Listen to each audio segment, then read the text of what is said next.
तो आज की वीडियो में हम ये व्हाट्सएप डीपी बनाकर इसमें नाम लिखना और इसको किस तरीके से डिज़ाइन किया जाता है वो बताएंगे, और इसको 3D में किस तरीके से कन्वर्ट किया जाता है तो उसके बारे में हम बात करने वाले हैं नेक्स्ट वीडियो में। तो चलिए पहले हम इसका प्रोसेस शुरू करते हैं। पिक्सल लैब ओपन करते हैं। ओपन करने के बाद हमें इनकी ज़रूरत नहीं है, ख़त्म कर देते हैं। और फिर बीच वाले पे आकर हमें शेप्स में जाना है। शेप्स पर आकर के इसको बिल्कुल सर्कल में बदल देना है, और ये ओपेसिटी जो है इसको बिल्कुल ज़ीरो कर देना है। फिर थोड़ा ऊपर की तरफ स्क्रॉल करना है और स्ट्रोक इसमें हमें फुल कर देना है इस तरह से। उसके बाद हमें इसको यहाँ लाकर थोड़ा सेट करना है और इसको बिल्कुल सेंटर में कर देंगे। उसके बाद हमें ए वाले ऑप्शन पर क्लिक करना है, टेक्स्ट पर क्लिक करना है, फिर एडिट पर जाना है। ये डॉट हर किसी के फ़ोन में होता है, इससे हम लाइन बनाते हैं। और अगर आपके पास कोई दूसरा तरीका है लाइन बनाने के लिए तो आप वो यूज़ कर सकते हैं। तो फिलहाल के लिए हम इसे इस्तेमाल करेंगे और इसको तकरीबन 20 या 25 बार हम टैप करके एक लेयर बना लेंगे। ओके पर क्लिक करेंगे और उसको यहाँ लेकर आएंगे इस तरह से। अगर ये छोटी है तो हम इसको थोड़ी और बड़ी कर लेते हैं इस तरह से। और इसका कलर बिल्कुल ब्लैक कर देंगे क्योंकि हमें फ़िलहाल ये सब एक कलर में डिज़ाइन करना है। अभी हम सिर्फ डिज़ाइनिंग कर रहे हैं और इसमें फिर कलर किस तरह डालना है वो हम अभी देखने वाले हैं। कॉपी करेंगे और इसको यहाँ लाकर छोड़ देंगे, फिर कॉपी करेंगे, फिर यहाँ लाकर छोड़ देंगे, फिर कॉपी करेंगे। इस तरीके से कॉपी करते जाएंगे और इसको पूरे उसमें इस तरह लगा लेंगे जैसे मैं लगा रहा हूँ, आप देखिए। फिर आप इन लेयर्स को चाहे वाइड एंगल में रखें चाहे हाइट एंगल में, वो आपकी मर्ज़ी है। मैं फ़िलहाल इन सबको मर्ज कर देता हूँ और फिर इनका एंगल चेंज कर दूँगा।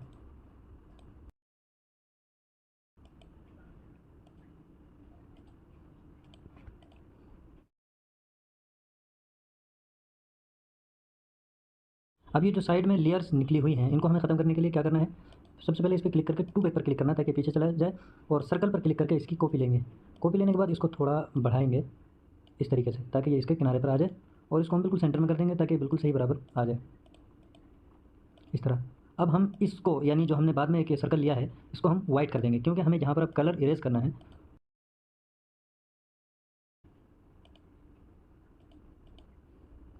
तो यहाँ पर हमारा इतना काम होने के बाद हम फिर से शेप्स पर जाएंगे, और शेप्स पर जाने के बाद इसको हम राउंडली मूव करेंगे, और जो ओपेसिटी है इसको हम बिल्कुल ज़ीरो कर देंगे, और फिर ऊपर की तरफ जाकर हम स्ट्रोक को फुल कर देंगे।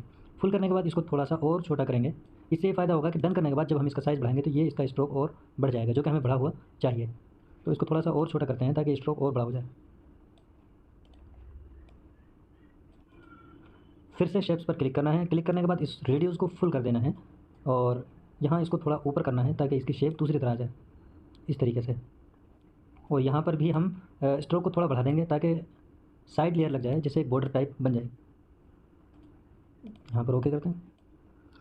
तो इतना काम हमारा होकर तैयार है। हमें जिसको इसमें से इरेज़ करना है, जिसको हटाना है, वो कर वहाँ उस जगह को हमने वाइट रखा है, तो हम इसको इरेज़ करेंगे और इसको इरेज़ करने वाले हैं। तो सबसे पहले हम इनको मर्ज कर देंगे। मर्ज करने के बाद हम अब इरेज़ वाले ऑप्शन पर राइट की तरफ स्क्रॉल करते हुए जाएंगे और ये इरेज़ कलर पर क्लिक करते हैं और इसको इनेबल कर लेते हैं। तो हमारा ये सारा बिल्कुल ख़त्म हो गया वाइट कलर, और अपने साथ साथ सब कुछ ख़त्म कर। तो इसको हम थोड़ा और बढ़ा देंगे ताकि ये बिल्कुल क्लियर साफ़ हो जाए। इतना काम हमारा हो गया। अब इस पर क्लिक करेंगे और ट्रांसपेरेंट पर क्लिक करेंगे और इस पर क्लिक करेंगे। इसको बिल्कुल हम सेंटर में लेके आएंगे, और लाने के बाद हमारा काम यहाँ पर ख़त्म हो जाता है। अगला काम हम पहले इमेज एडिटर में करेंगे, उसके बाद फिर दोबारा पिक्सल लैब में आएंगे। तो यहाँ इस पर क्लिक करते हैं, सेव इमेज कर लेते हैं। तो यहाँ इमेज एडिटर पर क्लिक करते हैं। क्लिक करने के बाद हम गैलरी पर क्लिक करेंगे और यहाँ ये ऊपर ही हमारे सामने ये कुछ इस तरह का आ चुका है। इस पर हम क्लिक करते हैं और ये हमारे सामने आ गया। अब हम यहाँ इस पर नाम लिखने वाले हैं और इसमें हम फ़ॉन्ट डालने वाले हैं कंधार सुलूस।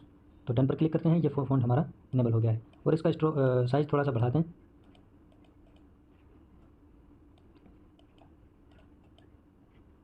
हाँ, इतना काफ़ी।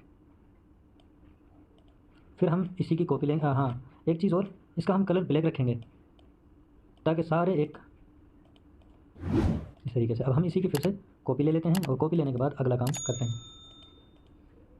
इसी में एडिट करके हम नाम चेंज कर देंगे। यहाँ पर हमें ये अलिफ लगाना है।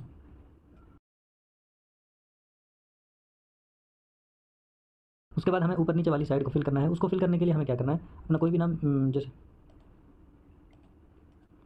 इतना नाम लिखने के बाद हमें यहाँ लाना है, और इसमें फ़ॉन्ट अपने मर्ज़ी के अकॉर्डिंग अच्छा से अच्छा ऐड कर सकते हैं। मैं फ़िलहाल के लिए असलम चूज़ करने वाला हूँ। ARC में आकर इसको थोड़ा राउंडली हमें मूव कराना है ताकि ये थोड़े से राउंड शेप में आ जाए। और इसका कलर हमें वाइट कर देना है क्योंकि हमें वाइट कलर से वहाँ काम करना है। वो किस तरह करना है वो आप देखते जाइए। और फिर इसी को कॉपी करके नीचे लाकर छोड़ देते हैं, और इसमें हम अपना कोई फ़ॉन्ट ऐड कर लेंगे। मैं फ़िलहाल यूज़र में से ले लेता हूँ, जमील नूरी नस्ताली। और ये किस तरीके से मैंने डाउनलोड कर रखे हैं वो आसान है वैसे तो, लेकिन अगर आपको जानना है तो उस पर हम वीडियो बना देंगे। तो ARC पर जाकर इसको हम उतना ही माइनस कर देंगे जितना प्लस है।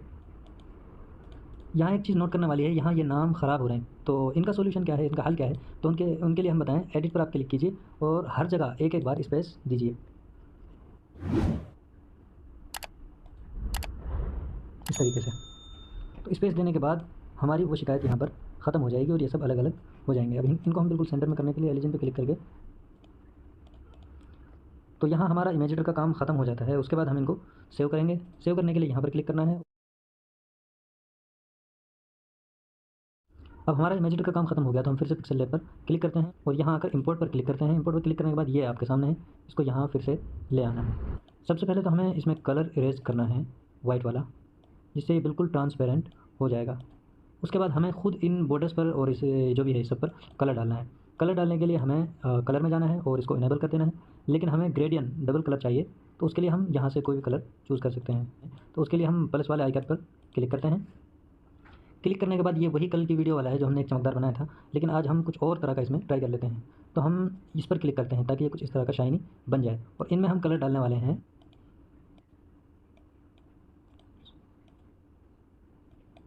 देख, तो कुछ इस तरह का कलर हमने इसमें बना लिया है और अब हम इसमें इसको ऐड कर देते हैं। तो अब हमें इसका बैकग्राउंड कलर जो है चेंज करना है, तो उसके लिए हम यहाँ पर क्लिक कर लेते हैं और यहाँ पर क्लिक करने के बाद कलर में जाते हैं। कलर में जाने के बाद वही बैकग्राउंड कलर आप कोई सा भी चूज़ कर सकते हैं। हमने ये गोल्डन वाला बना रखा है, आप ये चाहें तो ये भी चूज़ कर सकते हैं और अच्छा से अच्छा चूज़ कर सकते हैं अपने अकॉर्डिंग, जो भी आपको पसंद आए। अगली वीडियो में हम बताएंगे कि इसी को हम 3D किस तरह से बना सकते हैं। तो आज के लिए